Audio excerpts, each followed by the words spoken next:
Capítulo 621 Caminho para a Liberdade. Sun-Yi permaneceu imóvel por alguns momentos, então sibilou baixinho, o que deu a sensação de que sua garganta estava sendo cerrada por dezenas de facas cegas e enferrujadas. Sua cabeça estava mais uma vez presa ao pescoço. No entanto, isso não significava que ele se sentia bem. Na verdade, embora tivesse evitado se tornar um cadáver, ele ainda se sentia como um. Sua sombra fica mais forte. A masmorra escura de repente ficou silenciosa.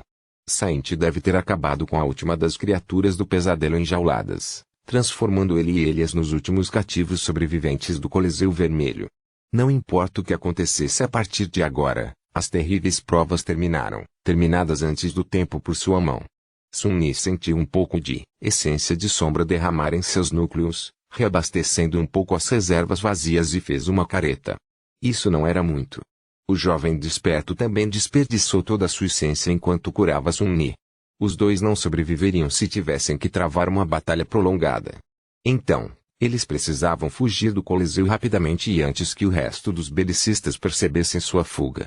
Cerrando os dentes, Sun-Yi cambaleou e se levantou, então lançou um olhar sombrio para Elias, que o encarava com os olhos arregalados. O jovem ainda estava com uma coleira enrolada no pescoço. No entanto, não havia muito que Sun-Yi pudesse fazer sobre isso agora. Não era como se ele pudesse decapitar o jovem desperto também. Esperançosamente, sua força por si só seria suficiente para libertá-los deste lugar amaldiçoado. Agora que ele estava conectado ao feitiço e tinha acesso a todo o seu poder, havia muitas coisas que poderiam ser feitas. Os malditos fanáticos iriam se arrepender de capturá-lo. Elias abriu a boca e perguntou com voz trêmula: Demônio! Como você ainda está vivo? Sun-Yi inclinou a cabeça, fez uma careta e decidiu não mover muito o pescoço no futuro. Então, ele apontou para o peitoral da corrente mortal. O jovem desperto franziu a testa. Sua armadura. É uma relíquia. Espere. Onde você conseguiu essa armadura assustadora? E todas essas armas mágicas? Sun-Yi suspirou, então acenou com a cabeça e apontou para o peito dele novamente. Elias piscou algumas vezes. O que quer dizer com eles estavam dentro de você o tempo todo? Por que você não os usou na arena, então? Uma das mãos do demônio se ergueu e apontou para o colar que agora jazia inofensivamente nas pedras imundas. O jovem franziu a testa. Ah! Entendo. A ligação do Deus da Guerra deve ter escondido você da visão do Senhor das Sombras e roubado suas bênçãos. Mas então... Sun-Yi suspirou e pressionou um dedo contra os lábios, ordenando a Elias que ficasse quieto. Ao mesmo tempo, Saint apareceu da escuridão, gotas de sangue negro e fétido ainda pingando da lâmina do grande Odashi. Seu olhar era calmo e indiferente, como sempre.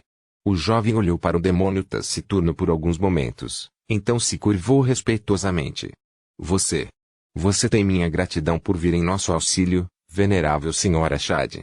Saint olhou para o jovem sem dar qualquer sinal de ter uma opinião ao ser tratado de forma tão peculiar. Pobre idiota deve estar pensando que ela é outra criatura das sombras que veio para resgatar seus parentes. Quero dizer.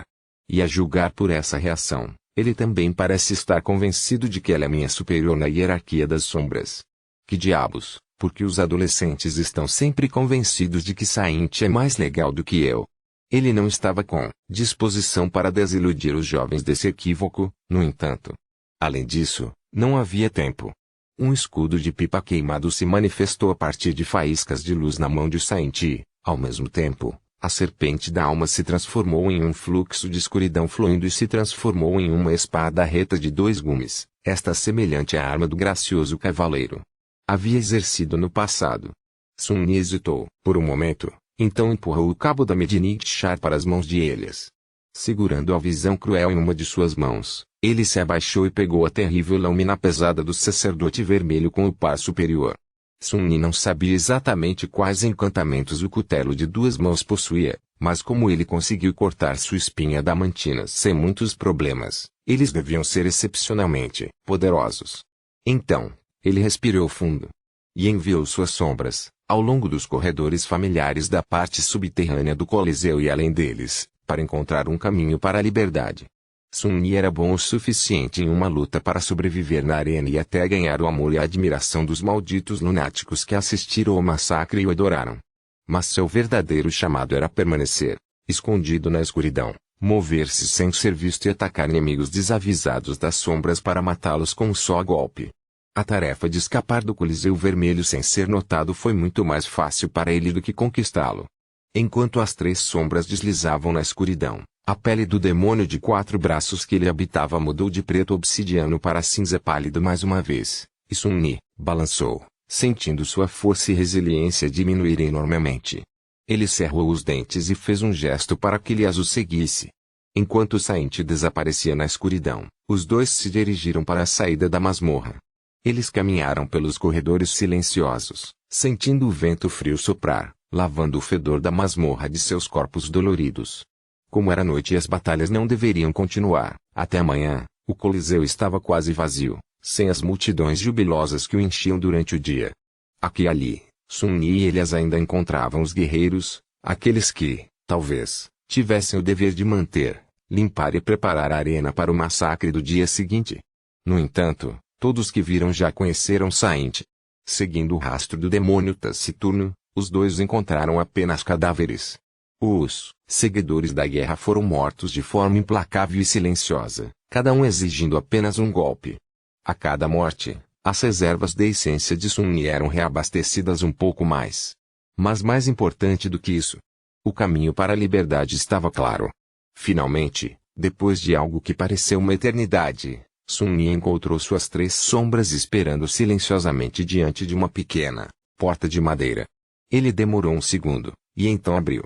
À sua frente, havia um vasto prado verde, e além dele, nada além de um céu ilimitado, vasto e estrelado. Capítulo 622, Espada de Madeira.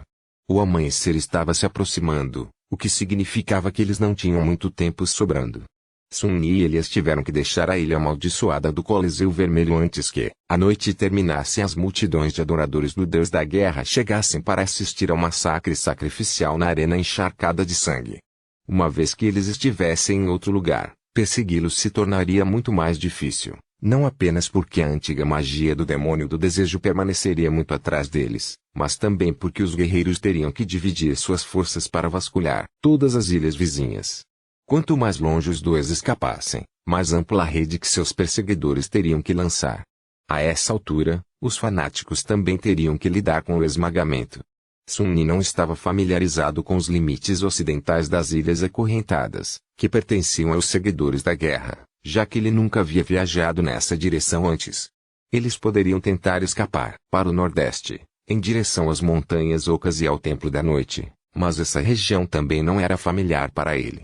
Diretamente a leste, a uma longa distância, fica a cidade do Marfim, de onde veio Elias, e a prisão de Hope. No entanto, a direção leste seria onde os perseguidores provavelmente concentrariam sua busca, já que correr em direção ao domínio de seus inimigos, o povo do Deus Sol, teria sido a escolha mais segura. Depois de hesitar por alguns segundos, Sun-Yi puxou o jovem desperto em direção ao extremo sul da Ilha Vermelha. Se eles viajassem para o sudeste, eles acabariam alcançando a fortaleza em ruínas. Bem, pode não ter sido arruinada ainda. Onde ele uma vez deu as boas-vindas a Feikai. Lá, a influência da facção da guerra estava fadada a ser severamente diminuída. Mais importante, esse era o limite para a parte do reino despedaçado de Hope que Sun-Yi conhecia e havia explorado antes. Antes do início do pesadelo, ele e os outros membros da coorte concordaram em viajar para a Ilha da Mão de Ferro caso fossem separados. Sun-Yi seria capaz de encontrar facilmente o caminho até lá a partir da grande cadeia do sul que ancorava as ilhas no continente, abaixo. Escondidos na escuridão, Sun-Yi e Elias correram pelo prado, com o objetivo de alcançar a borda da ilha uma das correntes celestiais que sacudiam abaixo de vez em quando, perturbadas pelos ventos turbulentos da fronteira entre os dois céus. Vamos! Vamos! Uma vez que eles estivessem no limite, Sun-Yi poderia convocar o fardo celestial e a asa negra para carregá-los para a corrente, ou até, mesmo escondê-los na escuridão do céu abaixo por um tempo. A salvação deles estava tão próxima. Já estava a poucos metros de distância. Mas então, seu coração de repente ficou frio. Não. No final, não foi perto o suficiente. Assim que chegaram à borda, um suspiro silencioso ressoou da escuridão e, de repente, Sun-Yi estava deitado no chão, com a visão turva e todo o corpo dormente. Não havia oxigênio em seus pulmões e, por mais que tentasse inalar, era inútil. Seu peito parecia estar em chamas. Alguns segundos de agonia depois, o choque do impacto terrível que rachou o peitoral da corrente imortal e o mandou voando para o chão começou a desaparecer, e Sun-Yi foi capaz de finalmente dar uma respiração rouca e desesperada. Maldições! Ele moveu o braço, alcançando o cabo do cutelo vermelho do padre que estava próximo, enterrado na grama macia. No entanto, antes que seus dedos se fechassem em torno dele, um pé delicado pisou em seu pulso e, de repente, foi como se o peso de um mundo inteiro caísse sobre ele. Sun-Yi gemeu, então cerrou os dentes e olhou para a criatura angustiante que os atacou além da borda da ilha. Era uma beleza graciosa e de tirar o fôlego vestindo uma simples túnica vermelha, seu rosto terno e solene, seus olhos deslumbrantes brilhando como duas estrelas prateadas. Sovani olhou para ele e sorriu com tristeza. Receio que isso seja o mais longe que você vai. Nos encontramos de novo, filho das sombras.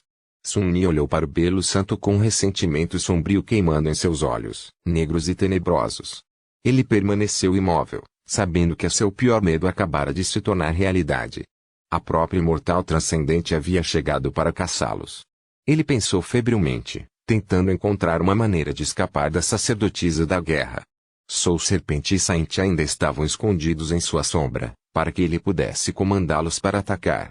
Mas o que um desperto e um demônio ascendido poderia fazer contra um transcendente?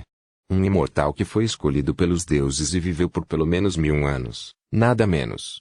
Não, mandá-los para lutar contra aquele horror seria apenas mandá-los para a morte. Em todas as suas viagens, Sun-Yi nunca conheceu uma criatura mais assustadora do que o Sylvani. Disso ele tinha certeza. Mesmo os leviatãs corrompidos do Mar Negro não incutiram tanta cautela nele. Talvez apenas a podridão angustiante na torre de Eban não tivesse, mas ele hesitou em chamá-la de ser vivo. Então o quê? O que ele deveria fazer? Maldito seja! Maldito seja, destino! Você nunca solta sua presa, não é? Sun-Yi cerrou os dentes, depois rosnou e tentou atacar Sylvani com a visão cruel. No entanto, a bela mulher simplesmente o golpeou, quebrando seus dedos enviando a lâmina sombria voando sobre a borda da ilha. Ela balançou a cabeça. Não. Não assim, pequeno demônio. Você merece um final melhor. Então, Sun-Yi sentiu-se sendo levantado no ar e depois jogado de joelhos. Um momento depois, um grito abafado anunciou que Elias também não havia escapado do imortal transcendente.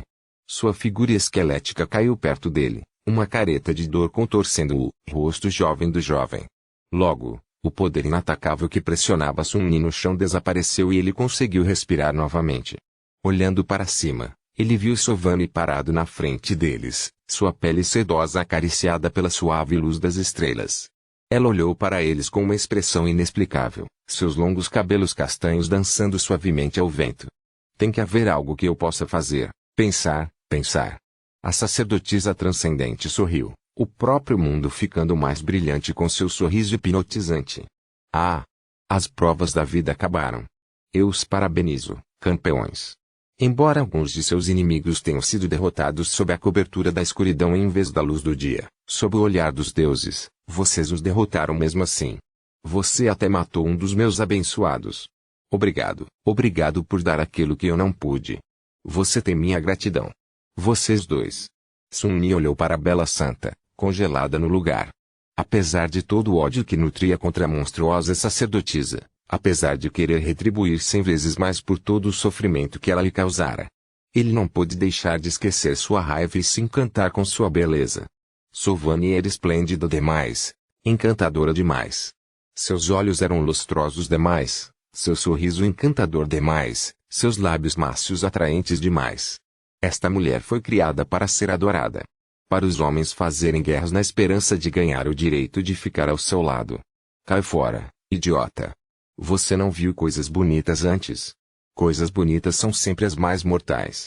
Sun-Yi mordeu o lábio, permitindo que suas presas afiadas o perfurassem. A dor o deixou um pouco sóbrio. Ao lado dele, Elias estava olhando para Sylvani com olhos sombrios. Estranhamente, O jovem não parecia ser afetado por sua beleza transcendente. Era compreensível. Afinal, toda sua família havia sido massacrada pelos seguidores e por ordem da deslumbrante sacerdotisa. Enquanto isso, algo apareceu nas mãos de Solvami. Era um pequeno objeto que fez os olhos de Sun-Yi se estreitarem de repente e sua respiração ficar mais rápida. A santa suspirou e estendeu a mão para a frente, uma faca simples esculpida em um único pedaço de madeira na palma da mão aberta. As provas da vida acabaram, então, eu ofereço a vocês este presente, e o direito de lutar pela sua liberdade. Lutar pela sua vida, pois a vida é uma luta eterna. Aceitarão, campeões? Aceitarão pegar esta lâmina de madeira e empunhá-la? É tudo o que posso lhe dar. O coração de Sun-Yi disparou. Eu vou. Que se danem.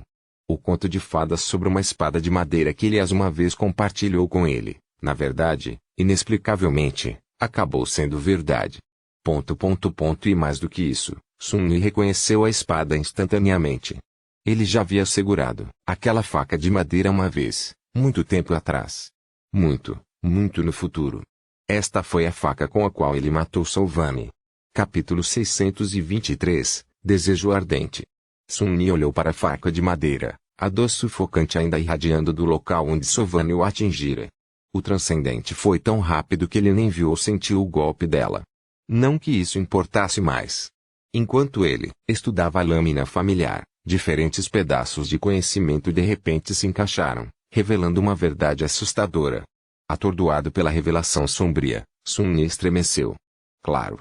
Finalmente, o propósito do Coliseu Vermelho fez sentido para ele. A crueldade das provas, a fé perversa dos zelosos guerreiros, sua adoração pela luta, batalha e morte. A história de uma lâmina de madeira que concedeu ao campeão a chance de conquistar sua liberdade. Quando ele olhou para trás, tudo parecia tão óbvio. O estranho culto da guerra que floresceu nas ruínas do Reino da Esperança foi construído em torno do princípio da glória. A glória era ao mesmo tempo a maior virtude e a maior das honras, e só poderia ser conquistada prevalecendo contra adversidades esmagadoras, por meio de luta mortal que era a essência da vida, e da guerra, no que dizia respeito a esses fanáticos. Então, eles escravizaram uma horda de abominações e se lançaram contra ela, lutando até a morte contra seus escravos na arena.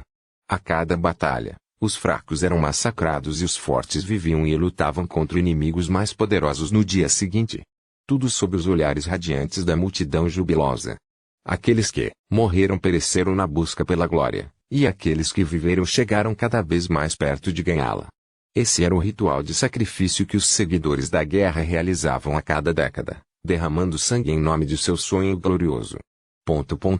No entanto, havia um problema com esse arranjo de mente. Uma falha flagrante que fez as provas do Coliseu Vermelho parecerem fúteis, vazias e sem sentido. Qual foi o fim de tudo isso? Todos os participantes da batalha estavam destinados a morrer. Não haveria vencedor? O que aconteceu com a pessoa, ou criatura, deixada de pé no final, desprovida de inimigos para lutar? Onde estava a glória deles? Agora, olhando para a faca de madeira que continha a morte de Solvami, oferecida gratuitamente a eles pela própria imortal transcendente, Sun-Yi finalmente entendeu tudo. Esse último campeão realmente receberia uma lâmina de madeira e uma chance de lutar por sua liberdade, assim como ele as havia aprendido nos contos de fadas da Cidade do Marfim. Eles só tinham que superar um último inimigo para lutar contra a própria Solvami. Todo esse inferno febril, o Coliseu Vermelho, a arena encharcada de sangue, o culto da glória assassina que ela havia construído, existia para um único propósito. Para encontrar, ou melhor, criar um guerreiro capaz de matar seu santo. Solvami eterno. Solvami invicto. Queria morrer. A loucura desse pesadelo nasceu dos 1000 anos de imortalidade que a bela sacerdotisa suportou, do desejo de se livrar de seu dever eterno como guardiã de Hope. No entanto, Solvami não queria apenas morrer. Ela queria ter uma morte gloriosa, digna de um verdadeiro servo da guerra. Ou melhor, ela simplesmente não podia se permitir desistir. Desistir sem lutar era um pecado contra sua fé, seu Deus e sua convicção. Assim, a bela transcendente só poderia permitir-se morrer se fosse derrotada. Esse era o objetivo dela. Encontrar alguém valente o suficiente para matá-la era a esperança mais ardente de Solvami. Seu desejo mais profundo. Sentindo uma vaga suspeita, Sun-Yi franziu a testa. Ele tinha certeza de que estava certo, que seu raciocínio e percepção estavam corretos. Mas, ao mesmo tempo, ainda havia algo fora do lugar. Algo ainda não fazia sentido. Ele só não sabia dizer o quê. E não havia tempo para pensar. Sovane ainda estava oferecendo a eles a faca de madeira e uma chance de salvar suas vidas. Tudo o que eles tinham que fazer era pegá-lo e vencer. Mas ele não foi enganado. Sua oferta pode ter parecido um presente, mas era apenas uma sentença de morte. Claro, a faca continha uma morte. A morte de Sovane. E seria capaz de matá-la com um golpe. Nesse ponto, Sun-Yi tinha certeza de que havia 7 facas uma vez, cada uma destinada a matar um dos 7 imortais criados pelo Senhor da Luz. E esta, a faca de madeira, era para matar Sovane. No entanto, tomá-lo só iria significar sua destruição. Lâmina de madeira ou não, a bela sacerdotisa ainda era uma transcendente. Um servo da guerra com 1000 anos de experiência em batalha, um antigo guerreiro que lutou e triunfou em batalhas demais para contar. E apesar de seu desejo de ser derrotada, ela não desistiria dessa luta. Ceder sem lutar com todas as suas forças era contra a convicção de Sovane, lutar contra ela era suicídio. Ao seu lado, as pupilas de Elias se dilataram perigosamente. Sentindo uma pequena mudança na postura de seu parceiro, Sun-Yi mudou de posição e olhou para ele. O que esse idiota está tentando fazer? O jovem cerrou os dentes e, em seguida, levantou-se lentamente. Sua túnica esfarrapada muito havia perdido qualquer vestígio de sua cor branca pura e agora estava pendurada como trapos em seu corpo magro e emaciado. Apesar disso, o jovem desperto parecia cheio de determinação, seus olhos brilhando com um propósito sombrio. O que você está fazendo? Não. Seu idiota. Apesar da dor na garganta, Sun-Yi rosnou alto, tentando alertar Elias de como suas ações eram fatais. Mas seu chamado caiu em ouvidos surdos. Droga. Caramba. Por que não posso falar? Pela primeira vez desde que entrou no pesadelo, Sun-Yi sentiu-se realmente desesperada para falar. Mas ela não podia. O corpo do demônio a roubou da habilidade de conversar com os humanos de qualquer forma significativa. Em pânico, ele fez um movimento para se levantar, esperando agarrar o jovem antes que o tolo cometesse um erro letal. Mas a pressão que Sovane havia exercido sobre ele estava de volta, paralisando o corpo da criatura sombria de 4 braços. Ele gemeu, de repente incapaz de se mover, e lutou para manter a cabeça erguida. Capítulo 624 Um novo dia. Elias hesitou por um momento e então olhou para Sun-Yi com um sorriso triste. Está tudo bem, Daemon. Obrigado. Obrigado por nos trazer até aqui. Mas agora, é a minha vez. Esta é a nossa chance. É por isso que temos lutado todo esse tempo, não é? As histórias do que minha mãe me contou eram todas verdadeiras. Vou libertar nós dois. Você verá. O Senhor da Luz guiará minha mão. Com isso, ele estendeu a mão e pegou a faca de madeira da mão de Sovane, seus dedos envolvendo firmemente o cabo. A sacerdotisa sorriu radiante e deu um passo para trás. Seus lindos olhos brilharam de alegria, e sua voz ressoou na escuridão da noite moribunda, cheia de saudade e esperança. Seja corajoso, garoto. Os deuses estão observando. Sun-Yi lutou desesperadamente contra a força esmagadora que o pressionava contra o chão, mas foi inútil. Um rugido abafado escapou de sua boca. A alguns passos de distância, ele se endireitou, olhou calmamente a beleza transcendente nos olhos e então assumiu uma postura de batalha. Afinal, ele sabia o que estava fazendo. O jovem era um lutador tão talentoso quanto Sun-Yi fora na idade dele, ou talvez até melhor. 2 meses de constantes batalhas na arena lhe renderam muita experiência. Mais do que a maioria teria adquirido na vida, e certamente não menos do que Sun-Yi tinha na Costa Esquecida. Não. Isso não é suficiente. Mas e se?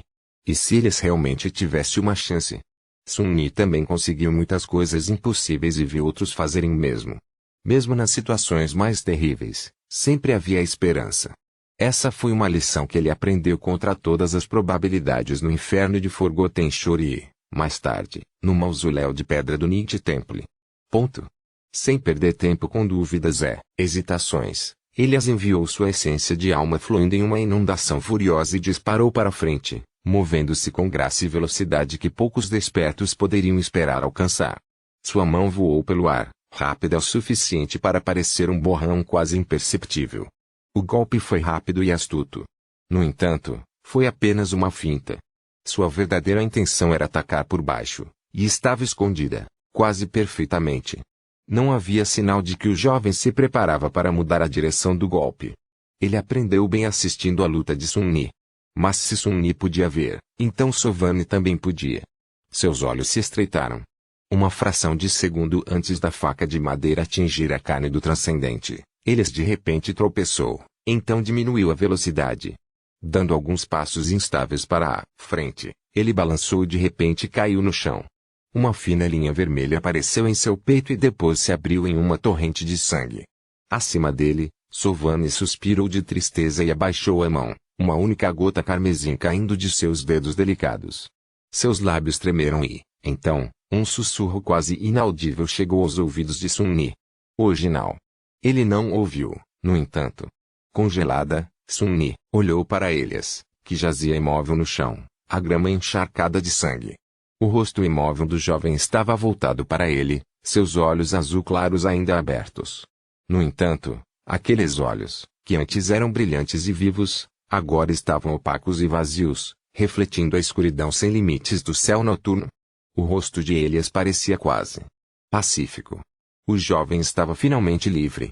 Sun-Ni rugiu, lutando furiosamente para se levantar, mas tudo o que conseguiu foi danificar ainda mais seu corpo mutilado. Sem prestar atenção àquela dor, ele continuou lutando contra as correntes invisíveis que o prendiam, sentindo o próprio chão mexer sob seus joelhos. Matar. Eu vou matá-la. Vou rasgá-la em pedaços. Sovani permaneceu imóvel por um tempo, e então se abaixou silenciosamente para pegar a faca, de madeira dos dedos exangues do jovem. Aproximando-se, ela olhou para Sun-Ni com uma expressão sombria e então perguntou, e você? Você está disposto a lutar comigo, pequeno demônio? Sun-Ni olhou para ela, seus dentes à mostra em um sorriso odioso. Ele queria. Ah, como ele queria. Mas ela não poderia. Lutar contra Sovani significava nada além de morte. Lentamente, ele balançou a cabeça. Ah, bela sacerdotisa suspirou. Claro. Porque eu esperava diferente do servo do covarde Shadow. Sua mão de repente brilhou e uma dor terrível explodiu no corpo de Sun-Ni.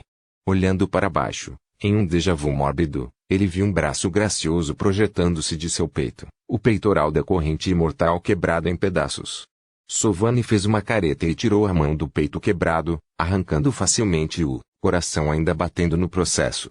Ela olhou para ele com desapontamento, e então jogou o corpo do demônio de 4 braços para fora da ilha. A última coisa que ele viu antes de cair no abismo foi sua graciosa e bela figura de pé desamparada na grama alta. Então, Sun-Ni caiu no abraço da escuridão.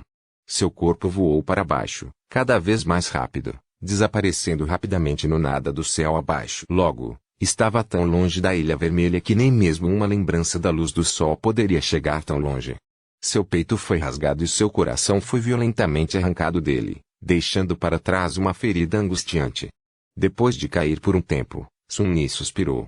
Por sorte, esse estranho corpo dele tinha 2 corações. E enquanto qualquer outra pessoa teria sucumbido à perda de sangue depois de ter um destruído, ele possui a Bloodwave, que o manteve vivo apesar de receber um ferimento tão horrível. Não me senti muito bem, no entanto. Na verdade, a dor era terrível. Mas não poderia comparar nem um pouco com a angústia que ele sentia em sua alma. Sun-Ni fechou os olhos. Sinto muito, Elias. Eu falhei. Mas não se preocupe. Vou matá-la em seu nome, um dia. Matá-la de novo. Vou matá-la quantas vezes forem necessárias para apagar a memória dela da existência. Apenas espere. Ele cerrou os dentes, convocou o fardo celestial e enfiou a agulha preta em sua carne. Darkwing apareceu em seus ombros, rapidamente se transformando em um borrão. A queda de Sun-Ni diminuiu, depois diminuiu um pouco mais e finalmente se transformou em voo. Ele estava voando na escuridão, se afastando cada vez mais do Coliseu Vermelho. Lá em cima, o horizonte oriental já se tornara um lilás pálido, anunciando a chegada de um novo dia. Capítulo 625, confortavelmente entorpecido. Eventualmente, Sun-Ni voltou à altitude onde o lado escuro das ilhas flutuantes podia ser visto. Ele se aproximou cansado de um deles, sentiu algo se movendo nas sombras profundas e deslizou sem chegar muito perto. O próximo não parecia abrigar nenhum horror. Ele voou em direção à áspera superfície de pedra e afundou suas garras nela, agarrando-se ao fundo da ilha como um morcego. Estranhamente, Sun-Ni não precisou fazer nenhum esforço consciente para permanecer naquela posição e simplesmente deitou-se de cabeça para baixo nas pedras frias por um tempo, lutando contra a exaustão. Ele estava em uma forma muito pior do que parecia antes. 2 meses de batalhas impiedosas no Coliseu Vermelho cobraram seu preço, e a terrível ferida em seu peito ainda estava lá, minando sua força e vitalidade. Com a ajuda de Bloodwave, o corpo do demônio de 4 braços conseguiu sobreviver tendo um de seus 2 corações violentamente arrancado. Mas isso não significava que iria se recuperar totalmente daquele ferimento cruel. Com apenas um coração sobrando para bombear sangue em suas veias, Sun-Ni se sentia letárgico e fraco. Essa fraqueza provavelmente nunca iria embora, a menos que ele de alguma forma conseguisse encontrar ou cultivar um novo coração. Ele estava cansado até os ossos, dominado pela dor e entorpecido. Terrivelmente, totalmente entorpecido. Após a intensidade, angustiante dos últimos 2 meses e a tensão esmagadora de sua tentativa desastrosa de escapar, Sun-Ni finalmente alcançou a segurança e se viu esgotado de todos os pensamentos e emoções. Ele não conseguia reunir energia suficiente para sentir alegria ou alívio, dor ou tristeza. Até mesmo raiva ou ódio. Cansado. Ele estava muito cansado. A ilha sob a qual Sun-Ni se escondia era separada do Coliseu Vermelho por 4 ou 5 correntes celestiais, bem ao sul. Ele ainda estava no território dos seguidores da guerra, mas ninguém iria descobri-lo, a menos que tivessem asas. E mesmo assim, encontrar o Filho das Sombras no frio abraço da escuridão não seria fácil.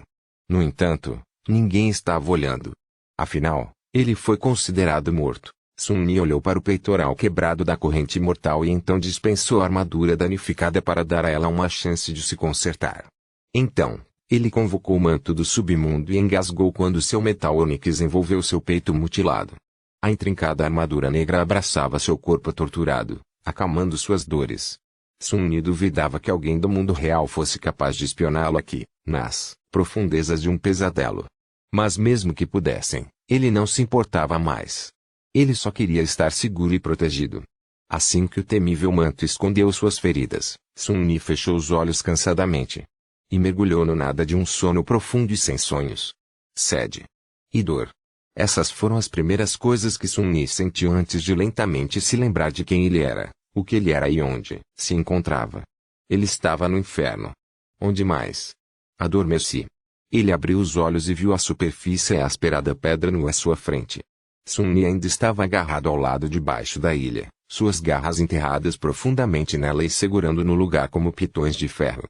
Ele se sentiu melhor, um pouco. Seu corpo ainda era um labirinto de dor, mas muito mais brando do que antes. A julgar, pelo estado de seus ferimentos, ele dormiu por muitos e muitos dias. Não é de admirar que ele estivesse com tanta sede. Sun-Ni se mexeu ligeiramente e libertou uma de suas 4 mãos, então convocou a fonte eterna e bebeu alguns goles de água. Então, ele virou a cabeça e olhou para a escuridão, indiferente a tudo. Seu corpo estava se curando, mas sua mente ainda estava vazia e entorpecida, exausta, de sua capacidade de sentir qualquer coisa. Tudo o que restava era a racionalidade fria, mas mesmo essa parte dele era monótona e apática, desprovida de qualquer interesse e desejo. Ele simplesmente não se importava com nada, ou ninguém, agora. O simples pensamento de cuidar parecia exaustivo. Depois de um tempo, Sun-Ni suspirou. Apóstrofo. O que devo fazer? Apesar de tudo o que aconteceu, seu objetivo imediato permaneceu simples e direto. Ele teve que atravessar todo o reino da esperança e chegar à Ilha da Mão de Ferro para se reagrupar com a coorte. Uma vez que estivessem juntos. Se os outros ainda estivessem vivos. Eles saberiam o que fazer. Sun-Ni não se sentia particularmente motivado para tentar a perigosa jornada, mas sabia que tinha que fazê-lo. Era um objetivo bastante simples, pelo menos. Em seu estado atual, ele se sentia relutante em pensar em qualquer coisa árdua, obtusa ou complicada. Tudo o que ela precisava fazer era se mover para o sudeste por um tempo e depois virar para o norte. Talvez sua condição melhorasse quando ele alcançasse os limites orientais das ilhas acorrentadas. O caminho, porém, não seria fácil. Sun Yi teria que se esgueirar pelo vasto território dos Warmongers sem ser visto, alcançar o limite mais ao sul da região e então refazer o caminho que havia feito para receber Fei Kai quase todo o caminho de volta ao santuário de Noctis. Também não estava claro quem governava os territórios orientais nesta época, ou se eles eram selvagens e invadidos por Nightmare criaturas, como seriam no futuro. Ele fez uma careta, permaneceu imóvel por um tempo, e então convocou o Covetos Kofer. Pegando a caixa assustada antes que ela caísse no céu abaixo, Sun Yi libertou mais uma mão e pegou um punhado de tubos de pasta sintética do cofre, depois os dispensou. Consumindo lodo insípido para reabastecer sua força, ele convocou as runas e finalmente deu uma boa olhada nelas pela primeira vez em meses. Nome: Sem Sol. Nome verdadeiro: Perdido da Luz. Classificação: Desperto. Classe: Demônio. Núcleos das Sombras: 3-7. Fragmentos de sombra. Ponto. Suas pupilas se estreitaram. Apóstrofo. O que? Mas não houve erro. As runas dizem: fragmentos de sombra, 2223 3000. Sun Yi olhou para os números, então jogou a cabeça para trás e tentou rir, produzindo um rosnado bestial perturbador. Sua garganta pulsava com uma dor aguda, mas ele deu de ombros e mostrou os dentes em um sorriso escuro e amargo. Ao entrar no pesadelo, Sun Yi tinha menos de 300 fragmentos coletados. O que significava que ele havia acumulado quase 2000 deles no Coliseu Vermelho. Na verdade, naqueles 2 meses, ele provavelmente matou mais criaturas do pesadelo e humanos do que nos 2 anos anteriores, toda a sua vida como portador do feitiço. Foi este o preço da glória?